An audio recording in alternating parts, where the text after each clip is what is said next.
In a recent interview, Marvel Studios head Kevin Feige explains how getting their hands on Fox at the time that they did and getting back the rights to the Fantastic Four and X-Men is going to hopefully save the franchise because they needed it because they had nothing else that they could fall back on after Endgame.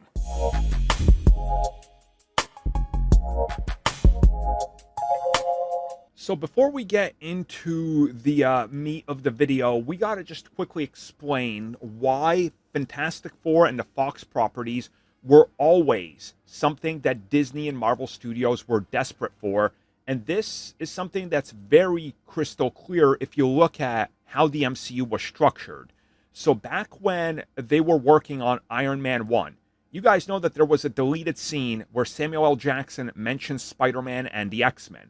We know that Marvel tried to work with both to try to make a shared universe a reality because they didn't believe that characters like Iron Man, the Hulk, Thor, Black Widow, Captain America, and the rest could literally carry the franchise going forward. But they did as each film grew with its audience. The first one out of every single one of those was a failure outside of Iron Man 1.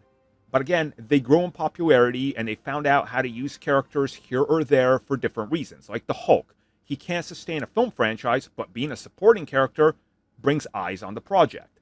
Captain America and Thor start off slow, become close to billion-dollar franchises. So again, they knew what they were doing.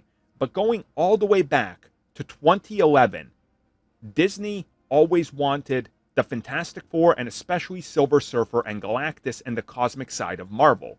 They even publicly admitted trying to work out a deal with Fox to gain those characters, especially after production stopped on the third Fantastic Four entry because there was no movement after the disaster that was Rise of the Silver Surfer. So Disney knew, and Marvel Studios knew, what they wanted. They wanted the Fantastic Four and Fox franchises, but X-Men was out of reach.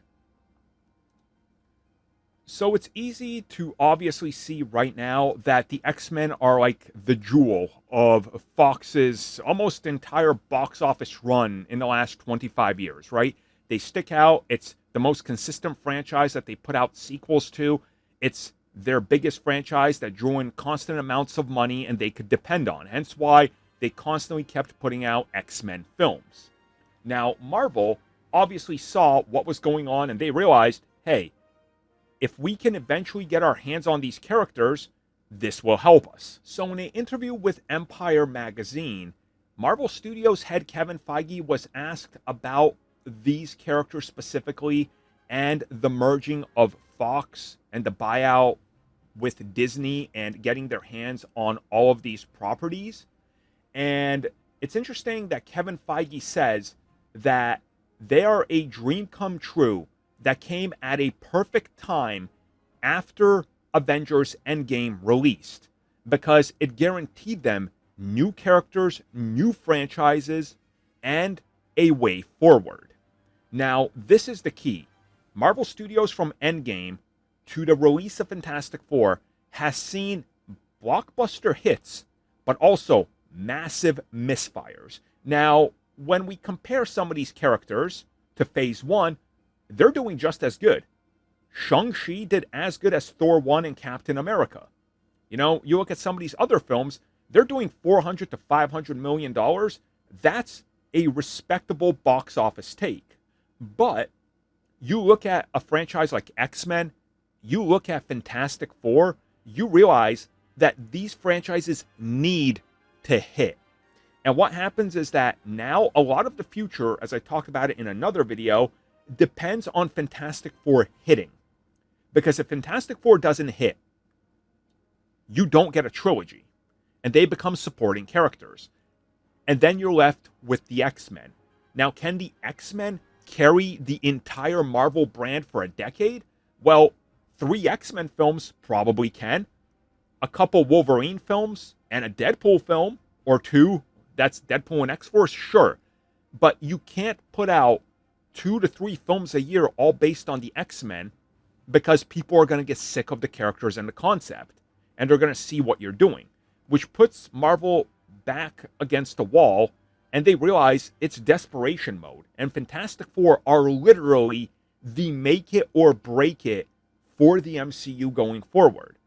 So if you look at box office predictions, and if we look at just 2025 for Marvel, if Fantastic Four bombs, the MCU might be over.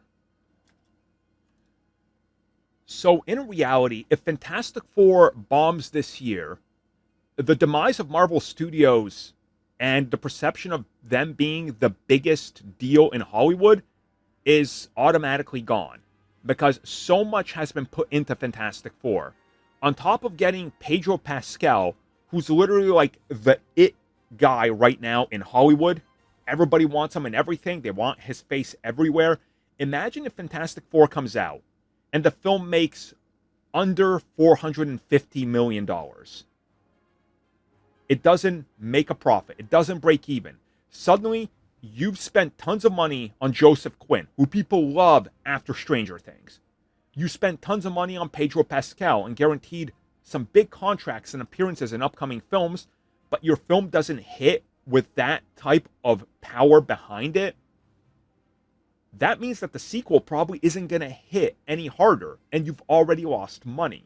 So then you look at the optics on the franchise, and you realize that if it does in fact come crashing down, the perception of Marvel is you can't even sell us the number one guy in Hollywood who's in all the memes and everybody's talking about, and all the moms out there are now, obsessed with. He's like the flavor of the week for middle-aged women right now, right? They always get one every couple of years, and it's usually an older guy like Pedro and a younger guy. It was Tom Holland, but now he's too old for them, so they moved on to one of those other names I can't remember right now. Sort of like how Robert Pattinson was, and then he stopped Twilight, and all the moms moved past him because he got too old and became a good actor, ironically.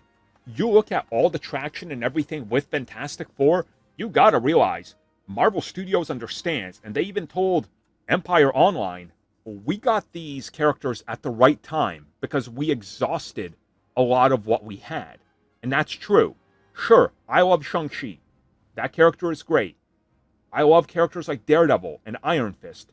But Daredevil has proven he can't sell films, and he can barely sell a TV series. That's not going to be a big budget film. So the familiar characters that are still in that B and C tier are slowly becoming exhausted. And a lot of them will not work, and they've realized that. So everything rides on Fantastic Four right now. And if this film does underperform, it might just be the end of Marvel as you know it. We could be going to Marvel releasing films every year if you're lucky. Thank you for checking out that video, and thank you for your continued support. Feel free to like, share, subscribe, do whatever you will. And if you're so inclined and would like some additional content from us, which includes unfiltered content and bonus discussions, we do offer exclusively in our member section. We hope to see you there. So thank you for watching, and have a good one.